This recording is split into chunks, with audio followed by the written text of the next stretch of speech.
आप सभी को नमस्कार, राधे राधे। यदि जीवन से खत्म नहीं हो रही है परेशानियाँ, तो याद रखें प्रेमानंद महाराज की यह 10 बातें। आलसी और प्रमादी को परिणाम में असफलता ही प्राप्त होती है। ये हमारे प्रेमानंद महाराज की विचार है और ये बात सही भी है।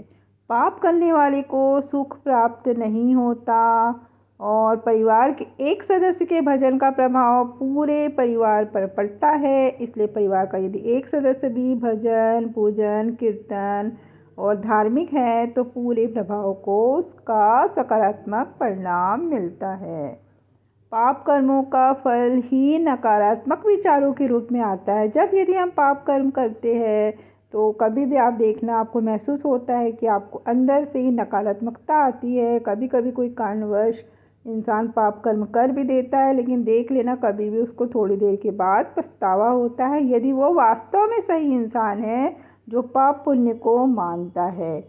और प्रेमानंद महाराज ने कहा है कि हमें जिस स्थिति में भी भगवान रखे उसी में संतुष्ट रहना चाहिए और हर जपा गया नाम आपको भगवान के समीप ले आता है। इसलिए खाली समय में जब भी आपको बहुत तनाव महसूस होता है तो राम राम नाम लीजिए, राधे राधे लीजिए। यदि या फिर आप कोई भी अपने इष्ट देव को मानते हो, शिव जी, विष्णु जी, लेकिन हमें हमेशा भगवान के समीप ही रहना चाहिए।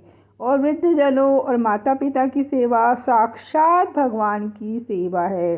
आजकल के ज़माने में हम देख रहे हैं नए ज़माने के बच्चे अपने माता पिता को बिल्कुल भी नहीं सम्मान देते, ना ही उनका कहना मानते हैं। उनको लगता है हमें बहुत ज़्यादा होशियार है और माता पिता तो ऐसे ही है, थोड़ा सा ज़्यादा क्या पढ़ लिख लेते हैं तो उनको लगता है अरे माता पिता ने क्या, उनको क्या मालूम है, हमको ज़्यादा मालूम है। लेकिन माता पिता यदि कम भी पढ़े लिखे हैं लेकिन उनको जीवन का अनुभव होता है। इसलिए वृद्धजनों और माता पिता की सेवा आवश्यक है।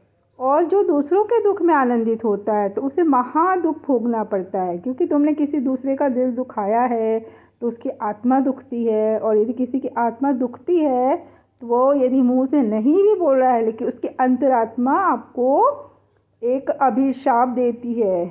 अभिशाप के फलस्वरूप यदि वो ना भी चाहता हो तो ऊपर वाले भगवान न्याय करते हैं और उसको उसके रूप में बुरा परिणाम भोगना ही पड़ता है। इसलिए कभी भी दूसरों का दिल नहीं दुखाना चाहिए। और आपका अपमान करने वाला आपके पाप नष्ट कर रहा है, बस सहन करना सीख ले। यदि आपका कोई अपमान करता है तो आपको बिल्कुल घबराने की आवश्यकता नहीं है। आपको यह सोचना चाहिए कि मेरे पाप कम हो रहे, बस सहन शक्ति अपनी बढ़ाते रहे। और सहन शक्ति कैसे बढ़ेगी? भगवान नाम का जप करने से आप अंदर ही अंदर आंतरिक रूप से मजबूत बनते हैं।